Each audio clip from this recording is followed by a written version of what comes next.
story.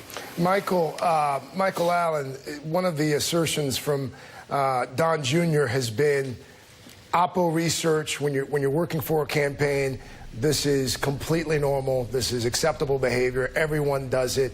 What do we know? You know about how true that is? Well, it is true in campaigns that a lot of people approach you with Oppo research, but look, this exudes shadiness. From foreign governments? People, do you get Oppo research from foreign entities? No. That's what I'm saying. I'm trying to draw a distinction that this exudes shadiness because it had a Russian connection from the get-go, and they knew or should have known that this was a terrible idea to have met with this person. It reminds us all that this was sort of a jamboree of a campaign, people falling in and out, different people that are in the Trump organization and halfway in the campaign, meeting with Russians with no supervision. It was a terrible exercise in judgment, and of course this is, we're seeing in live real time now a Russian active measures intelligence operation where they were either going to get access to Donald Jr. or, as the case turned out to be, have compromising information on him, where today that we're discussing that he was interested in receiving negative information about Secretary Clinton from a foreign government. And so, I have a lot of questions about whether we're still seeing an unspooling FSB Kremlin plot to continue to confuse and delegitimize what we have going on here in the United States. Greg, I want to play some of Keir Simmons, some of his interview with this Russian lawyer. Here's just a snippet. They had the impression, it appears, that they were going to be told some information that you had about the DNC. How did they get that impression? It's quite possible that maybe they were looking for such information. They wanted it so badly.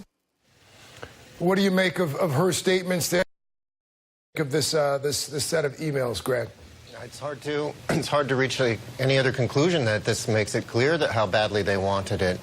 I think some of your other guests have alluded to this, but this sort of shatters the claims from the outset of this administration that they would not have worked with Russia, that there was no connection with Russia, that this is all fake news. I mean, all of those statements from the president on down have to be seen in a completely different light now.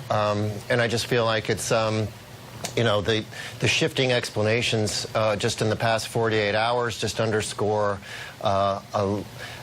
an utter inability by this administration to level with the American public on this issue. Greg, we've heard from a number of lawmakers on both sides of the aisle who continue to say things like, just wait, there's going to be another shoe that drops. Just wait, there's more out there.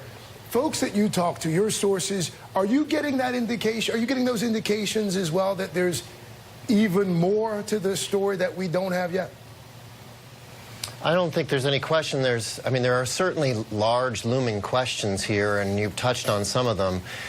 Is this snippet of email chain that Don Jr. released today the beginning and end of all of the email discussions on this issue? Beyond that, he's in the same building with his father. He's bringing in his father's campaign manager, bringing in his own brother-in-law for what has to be, for a meeting that their participation signals the importance in his mind. He doesn't tell his father about this, even beforehand or afterward. I mean, we don't know the answer to that question yet, but it's a huge, huge question now. It would be hard to imagine that a candidate or a person like Donald Trump Sr. would not know that this is happening. It sounds like that's what you're saying.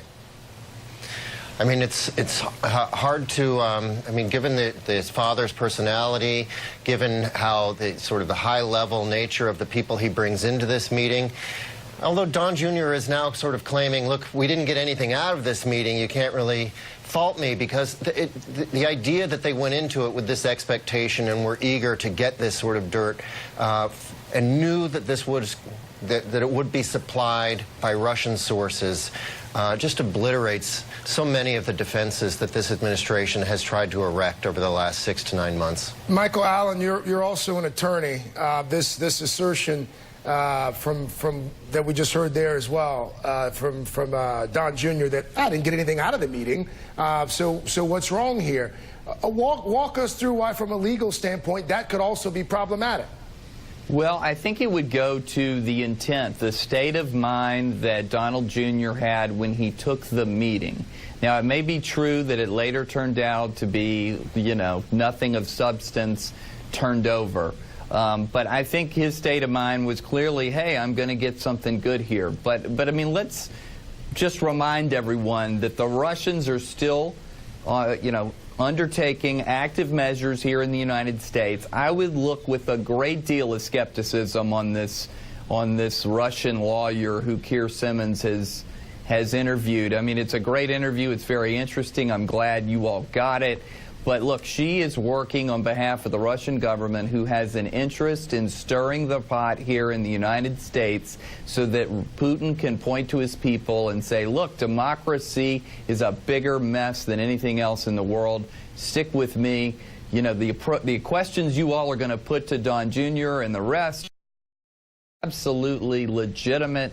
But we have to remember here that the Russians are laughing all the way to the bank as we and they put people and figures in front of our elected officials here in Washington. All right, so much to sift through here. Big thanks to all of you for starting us off.